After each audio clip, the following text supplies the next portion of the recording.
I was getting bent over by my situation, and that's my own doing. But like, do you have like an NDA you're not allowed to talk about specifically? No, I can talk about everything. It's just the simple way. It's so complex, but the simple way is like, I just don't know how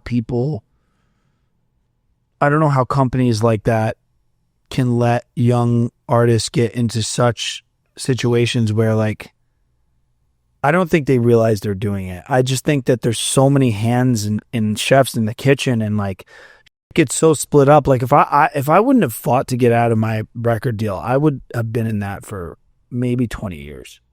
Okay, so what was the biggest problem of it? When we talked last time, you kind of referred to it as you would never make money off your music, but you clearly must make some money off the music being on the label. No, you don't make any money. They just own all the rights. Words recoupment.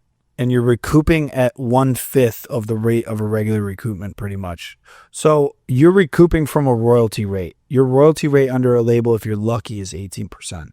Wow. So you have to recoup, if you get $100,000, you have to recoup $500,000 before it makes that $100,000. Okay. Because you're recouping from 18%, not from 100%. So a Republic is far in the ROI for me.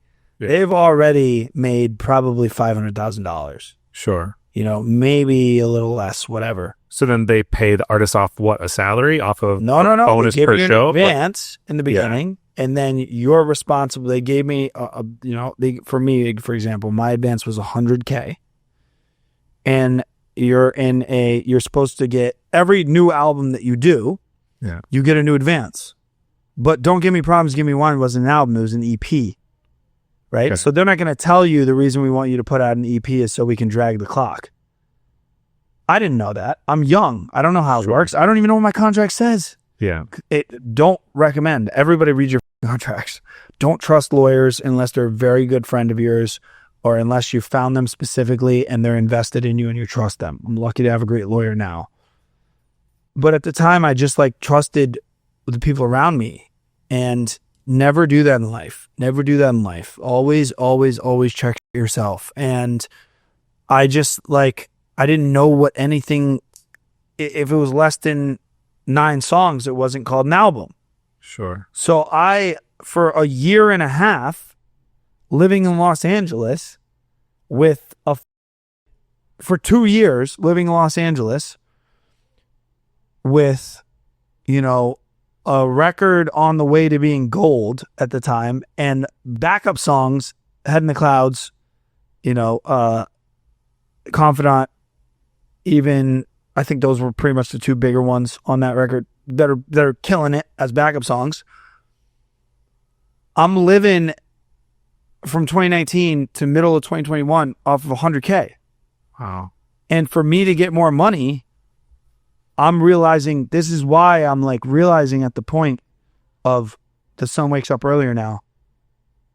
And maybe I didn't go the right way about doing it. Sure. I probably wouldn't have done it the same way that I did it. I probably would have had a cordial conversation. Yeah, but you were what, 21 or whatever? Yeah. 2 years old, whatever, 21. And it was like, I'm realizing for the first time in my life, I got songs streaming tens of millions of streams. Right. On both platforms, Spotify and Apple Music being the 2 biggest, right? And I'm stuck in a $100K advance deal unless they option me to the next album. And I've already delivered 9 songs. But because I didn't package that as an album, and because nobody let me know to do that on purpose, right? Very much on purpose, I had to deliver a whole nother record. And by the time I delivered the whole nother record, COVID hit. We canceled. We were going to do we had a full tour plan for Europe, for the States, into Europe, into hopefully tagging on Australia as well. That got canceled because of COVID. COVID hits. Everybody's locked down. Everybody's going crazy. And I'm stuck in this deal, and I'm forced to deliver a project during COVID, with a lot of budget left that I got to use, which was great, but you're also recouping. Right. And a label at that point who didn't see and wouldn't tell you this because they want to drag it on as long as they can to make as much money as they can off you. But a label who didn't see it going anywhere. Right. That's why they didn't option to the second album. Sure. For them to option to the second album would have had to cost them too much money. Sure. You know, and they're not going to tell you a year before if you don't start pressing on. They'll never tell you if you don't start pressing on. Sure, because you're shelved and making the money. Correct. Yeah. And you don't realize you're shelved. Sure. And you might have songs that you believe in, but they're not pulling the trigger anymore for you. Sure. I mean, that's what happened with The Sun Wakes Up Earlier Now. The trigger wasn't being pulled. The trigger should have been pulled in multiple. Trigger should have been pulled on Daddy's Coming Home. Trigger should have been pulled on Do I Fit in Your Shoes. Both got playlisted. Both still had good relationships with the people we were working with, but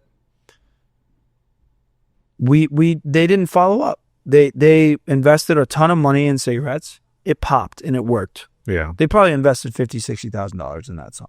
Wow. In marketing. And it worked. Yeah.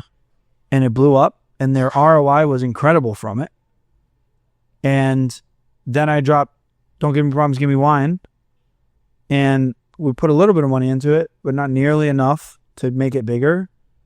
What they should have done, if they would have seen how talented I was, and I still believe this, is they should have started dumping money into it.